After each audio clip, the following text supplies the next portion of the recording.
Good morning, everyone. So let's just go straight into the headlines we are following for you at this time. On The Guardian this morning, we have this screaming headlines: How interests overlapping rows may undermine new tax regime.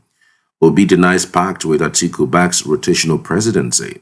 How Shatima stoked APC's early neck meeting.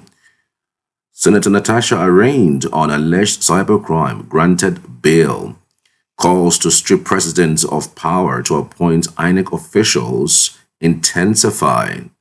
Interesting calls. I doubt if it would in any way see the light of day, because again, it would also the president would also have to sign, for that to become a law. So I doubt if it's going to happen under this administration. Residents urge Fubara to make public peace conditions with Wike. Residents urge Fubara to make public peace conditions with Wike. I mean, there's so much that have been spoken about this so-called talks, the one-on-one discussions, the peace agreements. Some have said, that he wouldn't, go for a second term. He wouldn't appoint the local government chairman, and a whole lot of things, that he's going to join the APC. There's, I think, there are four major of them. Nobody really knows what the issues are. But I still think that if part of the agreement is for the governor not to seek a re-election as part of the deal, it is going to backfire against the APC, quite frankly, because you are telling the governor to supervise his own ouster, which is a huge, it's a huge conflict, because the governor might decide to work against you. He's still the governor anyway. He might decide to go against you. He might decide to work from in-house to make you lose the election, since he's not going to get it. Another political party may adopt him to become their governorship candidate. In that stead, what happens? What really happens in that stead? At that point, you as the president, you cannot suspend him anymore, and then you still have the fight going on, because at the time it's going to be all about the elections of 2027. Nobody will have the time to say they're trying to impeach or not to impeach anybody. So it's just hazy out there. Court sentences pastor to 25 years imprisonment for defiling a daughter. Court sentences pastor to 25 years imprisonment for defiling daughter. This is stunning. It's an interesting read. I'm sure you would want to. That's on the Guardian. Report links 871,000 yearly deaths to loneliness. Really? 871,000 yearly deaths to loneliness. Okay? If there's anything you want to learn from that, well, don't be lonely. Don't be lonely. All right.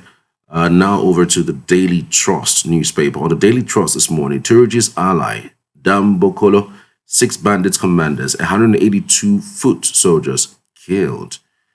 I found out the details, and it's on the Daily Trust. Dantata's burial holds today in Saudi Arabia. How PDP governors BOT resolved impasse. Anyang reinstated as secretary, NEC to hold July 23rd. Coalition to adopt ADC Wednesday. So the coalition is already settled for ADC, and you'll never know what happens afterwards. FCT workers begin protests over welfare. Wike slashes Uni Abuja land from 11,000 to 4,000 hectares. Ever since Wike took over office as the LCD minister, yes, he must have done a few things in terms of road connection and reconnection, but I don't know what the obsession is with lands. Like they say, if you want to get rich quick and quickly too, the best way to go about getting rich is by investing in properties. Maybe he has that at the back of his mind. That is the reason why he is all about lands in Abuja. And a report, which he has also denied, stating that his son, he may have allocated a humongous amount of land to his son. He denied it, but then again, you never know who really tells the truth these days. Still on the Daily Trust newspaper, I'm ready for single-term presidency. says Peter Obi. There's a whole lot we're going to be talking about when it comes to this Peter Obi's one-term agenda.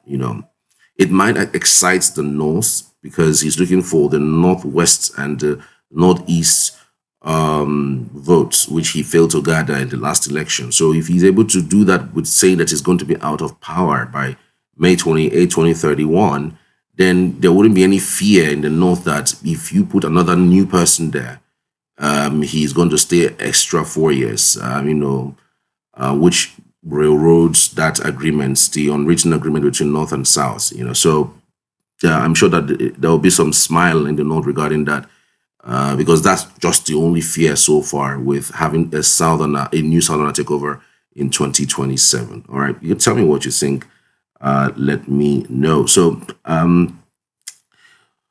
how PDP governors BOT resolved impasse. Anyanwu reinstated as secretary. NEC to hold July 23rd. All right, that's the latest when it comes to the Daily Trust newspaper. On the Daily Independent newspaper this morning, mobile phones now going out of reach of Nigerians. All right. Finally, PDP NEC returns Anyanwu as national scribe, fixes NEC meeting for July 23rd. Police stop BOT from holding meeting. Reps query 24 billion naira CCTV allocation for Rivers Government House. Ooh. All right, 85 senators back creation of Anyoma states. It's been talked about creation of a sixth state for the Southeast. Every other region has got 6. In fact, Northwest has 7. North Central also has 7. So you wonder why the Southeast only has 5. Tinubu mulls visa waivers for Eastern Caribbean citizens. 2027, I'm not part of joint ticket talks with Atiku, says Obi, says he will contest poll ready for one term only. NCAA grounds Rhino aircraft over engine failure on board smoke. All the details you can find on the Daily Independent. Dallery charges APC members to ensue conflict and division, assumes duty as acting national chairman, a party to hold NEC meeting July 24th.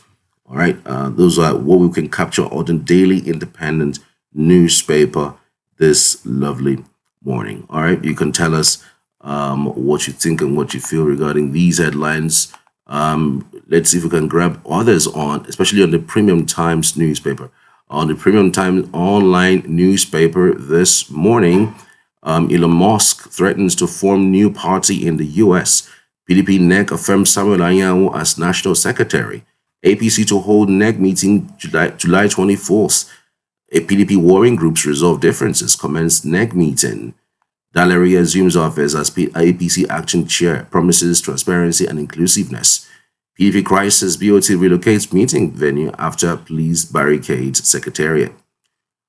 Still on the Premium Times, key changes to Nigeria's tax laws and how they affect you. Find out the details.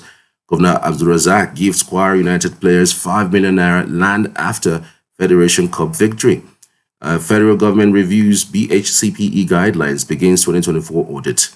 Abuja Kaduna train attack, court to hear Tukurubu Mahmoud's bail application. PDP members clash as caucus meeting in Abuja. All right, all the details you can find on the Premium Times online newspaper. All right, we appreciate you for watching this. Remember, right after now, I'm going to be speaking largely on Peter Obi's one-term agenda. I mean, how visible is that? Should it be something that we should believe that as a politician from the South asking that he's going to be doing one term so as to appease the North, would it go a long way in giving him the opportunity to win that election in 2027 or grab that number that he's looking for from the Northwest and from the Northeast? What are his chances? Tell me what you think in the comments. I'd also love to hear from you. Thank you for watching. See you on the next one.